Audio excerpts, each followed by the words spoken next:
Good morning, dear students. Let's move ahead.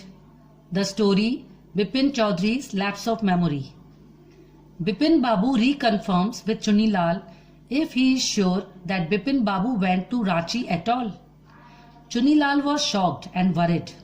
He asked Bipin Babu if he was having doubts about having taken that trip to Ranchi. Bipin Babu asked him again if Chunni remembers about his trip to Ranchi clearly. On hearing this, Chunilal sat on the sofa and stared at Bipin Babu for a long time. He asked Bipin Babu whether he has started taking drugs or something. He further says that he is well aware that old friends doesn't mean much to them. He is not concerned about his old friends, but he could not believe that he had forgotten about such a significant trip to Ranchi.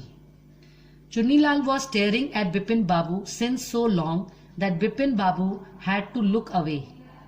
Chunni asked Bipin if he remembers about Chunni's previous job.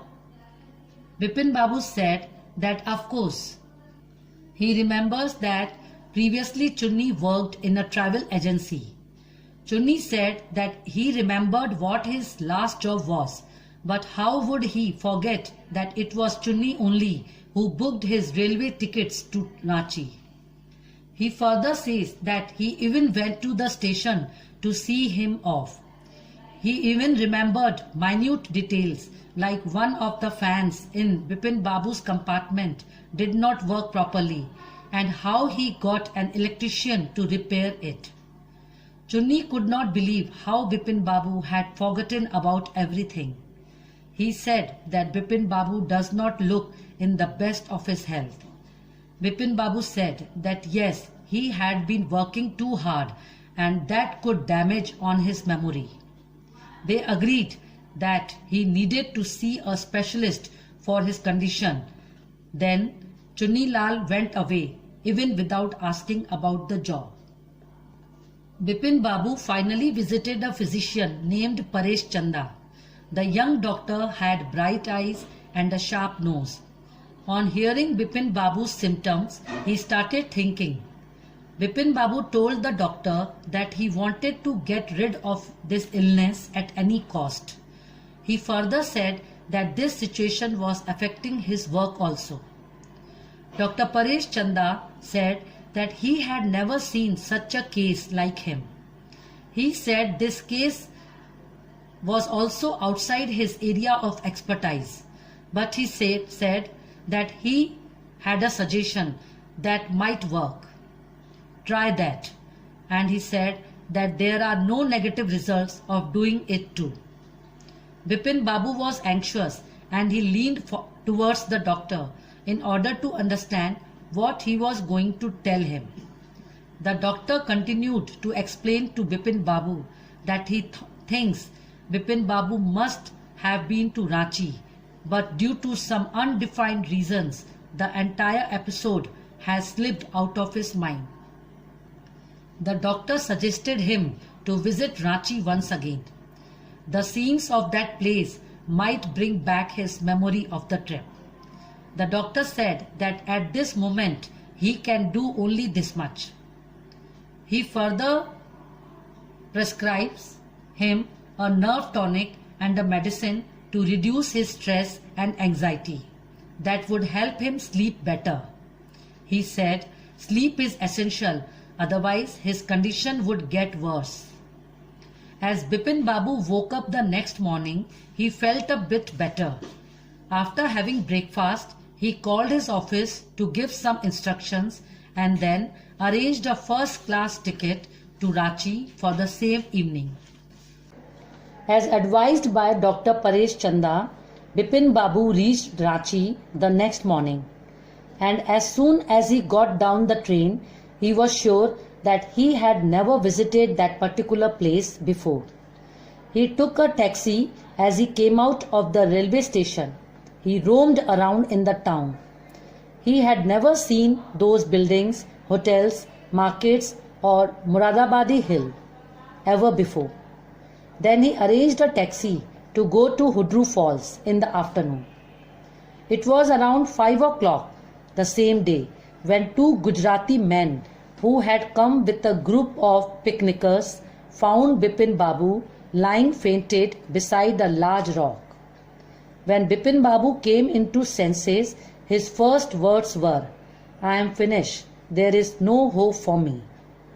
He came back to Calcutta the next morning. He began to worry that he might lose everything: his interest in work, confidence, abilities, and peace of mind. He even wondered that if the situation will be like this, he will be admitted in asylum, that is, mental hospital. As he was now at home, he contacted Dr. Chanda and requested him to visit him at his place. He took a shower and got in bed with an ice bag on his head. Then his servant brought him a letter that he had found in the letter box. The envelope was green in color with his name written on it in red ink. On the envelope it was written, "Urgent and confidential." Confidential means to be kept secret. Bipin Babu tore open the envelope and took out the letter. It was written by Chuni Lal. He wrote that it was unexpected how wealth had changed Bipin Babu. Was it so difficult for Bipin Babu to help his childhood friend Chuni? He further wrote that he had no money. He was going through a very rough time, and all he had was imagination, which he used to take revenge for Bipin Babu's behavior and miserliness. He reveals Bipin Babu that he would be fine now. He also told him that a novel that he had written will be published after some days, and then he will have enough money for the next few months. So, it was a trick played by Chuni Lal on Bipin Babu to take revenge, as he did not help him in his days of problems. Now, it is clear that Bipin Babu had never gone to Ranchi. Chuni Lal created this situation as he wanted to frustrate Bipin Babu's mind. Now Dr. Chanda came. Bipin Babu couldn't understand what to tell him. Bipin Babu said that he got his memory of Ranchi trip. It all came back as he got off the train. Dr. Chanda remarked that it was a unique case. He will write about this case in his medical journal. Journal means newspaper. Bipin Babu told the doctor that he called him to prescribe a painkiller for the pain he has in his hip from the fall he had in Ranchi.